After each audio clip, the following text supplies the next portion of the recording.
Syekh Abdurrahman Shiddiq dilahirkan di dalam pagar Martapura yang terletak sekitar 45 km dari ibu kota Provinsi Kalimantan Selatan, Banjarmasin, pada tahun 1276 Hijriah atau 1859 Masehi.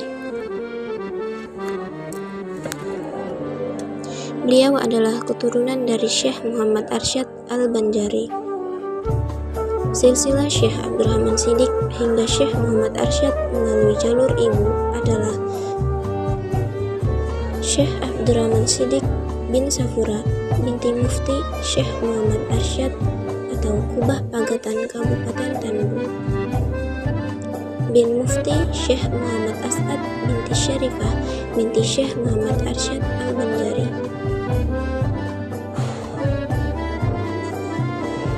Sedang silsilah dari ayah adalah Syekh Abdurrahman Shiddiq bin Muhammad Afif atau Datulanda, bin Mahmud bin Kiai Dipasanta atau Ahmad, keturunan Pangeran Diponegoro. Syekh Abdurrahman Shiddiq ini adalah keturunan dua orang tokoh besar penyebar agama Islam di Indonesia, yaitu Pangeran Diponegoro dan Syekh Muhammad Arsyad Al-Banjari.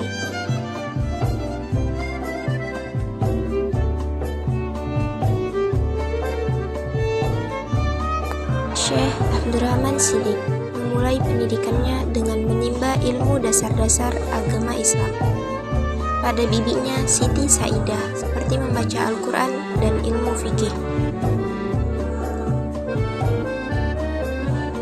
Sedangkan guru beliau yang pertama kali dalam ilmu alat atau tata bahasa Arab adalah Masri atau seorang santri yang menuntut ilmu agama di dalam pagar Martapura. Adapun guru-guru Syekh Abdurrahman Shiddiq di dalam pagar antara lain Tuan Guru Muhammad Said Wali, Tuan Guru Muhammad Khatib, dan Tuan Guru Abdurrahman Muda.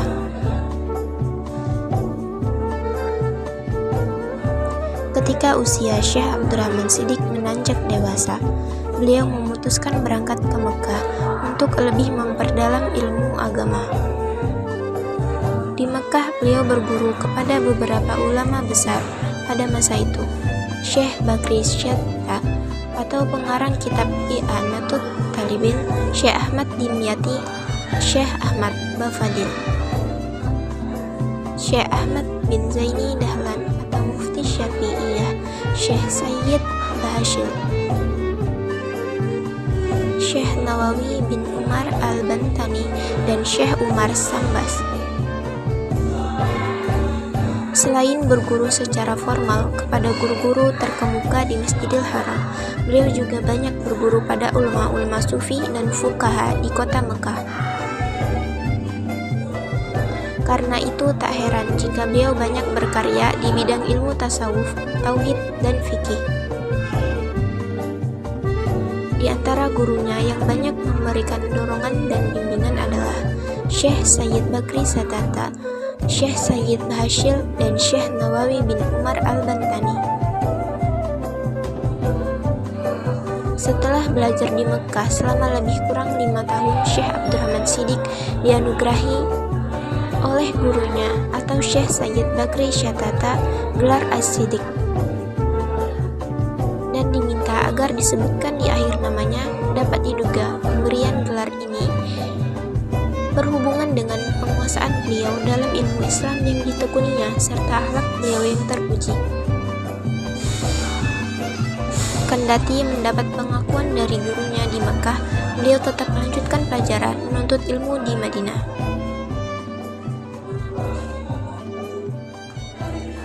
Beberapa teman seperjuangan Syekh Abdurrahman Shiddiq sewaktu sama-sama belajar di Mekah, antara lain Syekh Ahmad Khatib Minangkabau, Syekh Ahmad Dimyati, Mufti Mekah,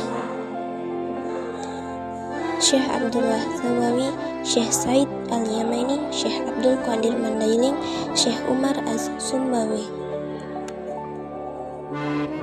Syekh Awang Kenali, Kelantan, Malaysia, Syekh Hashim Asy'ari, Tebu Ireng, Jombang, pendiri Jami'iyah Nahdlatul Ulama. Syekh Jamil Jaho, Sumatera Barat, Syekh Ali Junaidi Berau, Kalimantan Timur, dan Syekh Sulaiman Ar-Rasuli, Bukit Tinggi. Selama kurang lebih 7 tahun lamanya, Syekh Abdurrahman Siddiq bermukim di Mekah dan Madinah, yaitu 5 tahun menimba ilmu dan 2 tahun mengajar tauliyah di Masjidil Haram. Muncul keinginan untuk kembali ke kampung halaman untuk menyebarkan ilmu yang sudah didapat. Setelah mendapat izin dan restu dari guru-guru beliau di Mekah, maka sekitar tahun 1316 Hijriah beliau pulang ke Indonesia bersama salah seorang teman, yakni Syekh Ahmad Khatib Minangkabau. Sesampainya di Batavia atau Jakarta, keduanya berpisah menuju daerah masing-masing. Syekh Ahmad Khatib menuju Minangkabau, Sumatera Barat, dan Syekh Abdurrahman Siddiq menuju Martapura, Kalimantan Selatan. Kedatangan beliau ini mendapat sambutan meriah dari kalangan masyarakat Banjar, lebih-lebih sanak famili dan keluarga beliau yang sudah cukup lama berpisah. Setelah hampir 1 tahun berada di Martapura, sekitar tahun 1317 Hijriah, Syekh Abdurrahman Siddiq hijrah ke Indragiri, Kepulauan Riau. Beliau tinggal di Indragiri di sebuah kampung yang bernama Sapat atau sekarang menjadi ibu kota kecamatan Kuala Indragiri. Di kampung ini awalnya beliau membuka lahan perkebunan dan pertanian, serta membuka irigasi untuk pengairan sawah-sawah. Selanjutnya, banyaklah orang-orang yang berpindah ke kampung Sapat hingga penduduknya menjadi ramai. Di tempat ini kemudian Syekh Abdurrahman Siddiq membuka pengajian. Nama Syekh Abdurrahman Siddiq sebagai seorang ulama akhirnya tersebar di segenap pelosok kerajaan negeri Indragiri, bahkan sampai ke Pulau Kalimantan Jawa, Sulawesi, dan Semenanjung Malaya. Hingga pada suatu hari, datanglah utusan dari kerajaan menemui beliau yang menyampaikan undangan agar beliau bersedia datang ke istana Sultan Rangat. Di istana, beliau disambut dengan penuh sukacita dan penuh persaudaraan oleh Sultan Rangat yang bernama Sultan Mahmud Syah.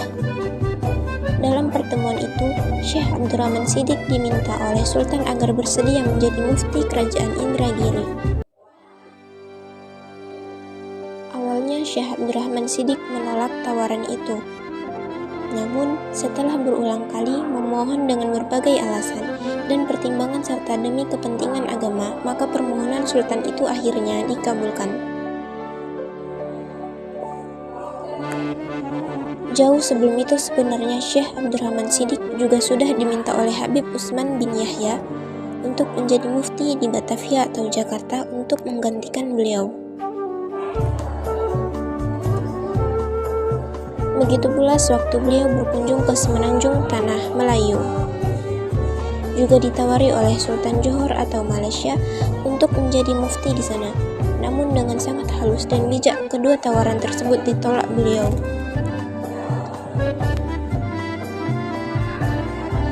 Pengangkatan Syekh Abdurrahman Siddiq sebagai mufti kerajaan Indragiri yang pertama oleh Sultan Mahmud Syah yang berkedudukan di Rengat sejak tahun 1337 Hijriah. Beliau menduduki posisi terhormat dan mulia ini selama 20 tahun. Selama menjadi mufti, beliau tetap mengajar para santri dan untuk kelangsungan pengajian. Dibangun masjid dan sebuah rumah yang biasa disebut rumah besar. Selama 20 tahun menjadi mufti, Syekh Abdurrahman Siddiq tidak pernah mengambil atau menggunakan gaji dari jabatannya itu untuk kepentingan pribadi. Untuk memenuhi keperluan rumah tangga sekeluarga, beliau memanfaatkan hasil sawah dan kebun milik sendiri. Bahkan tak hanya itu, keperluan hidup para santri seluruhnya tiap hari juga sepenuhnya ditanggung beliau sendiri. Kelebihan Syekh Abdurrahman Shiddiq bukan hanya pada keandalan dalam berdakwah bil lisan maupun bil hal saja, tetapi juga pada kemampuannya dalam dakwah bil kitabah. Ini dibuktikan dengan banyaknya karya tulis yang beliau hasilkan, yaitu Syair Ibarat Habar Kiamat, diterbitkan oleh Matba'ah Ahmadiyah Press Singapura tahun 1915 Masehi. Fath al-Alim Fit Tarbih Bid'at Ta'alim tahun 1929 Masehi. Risalah Amal Ma'rifat diterbitkan oleh Matba'ah Ahmadiyah Press Singapura tahun 1338 Masehi. Asrar As-Salat min Iddat Al-Qulub Al-Mu'tabarat Singapura tahun 1931 Masehi. Risalah fi Aqid Al-Iman diterbitkan oleh Matba'ah Ahmadiyah Press Singapura tahun 1936 Masehi. Kitab Al-Faraid diterbitkan oleh Matba'ah Ahmadiyah Press tahun 1919 Masehi. Majmu' al-Ayat wa al-Hadis fi Fahmi al-Ikhwan Singapura tahun 1927 Masehi. Tazkirah li Nafsi wa li Amsali diterbitkan oleh Matba'ah Ahmadiyah Press Singapura tahun 1936 Masehi. Mawidah li Nafsi wa li Amsali min al-Ikhwan Singapura tahun 1936 Masehi. Risalah Syajarah Al-Arsyadiyah wa ma ulhika biha Singapura tahun 1937 Masehi. Risalah Takmilat Qaul Al-Mukhtasar Singapura tahun 1937 Masehi. Sejarah Perkembangan Islam di Kerajaan Banjar, kumpulan khutbah, diterbitkan oleh Matba'ah Ahmadiyah Press Singapura tahun 1938 Masehi.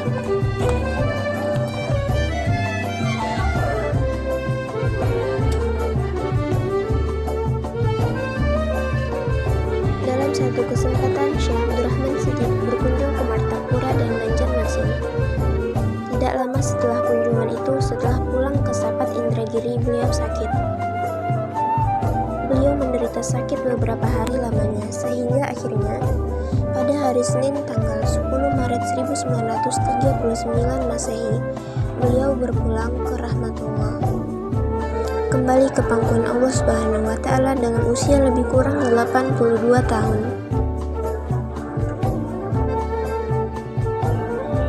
Jenazah beliau dimakamkan di Kampung Hidayat, Sapat, Indragiri.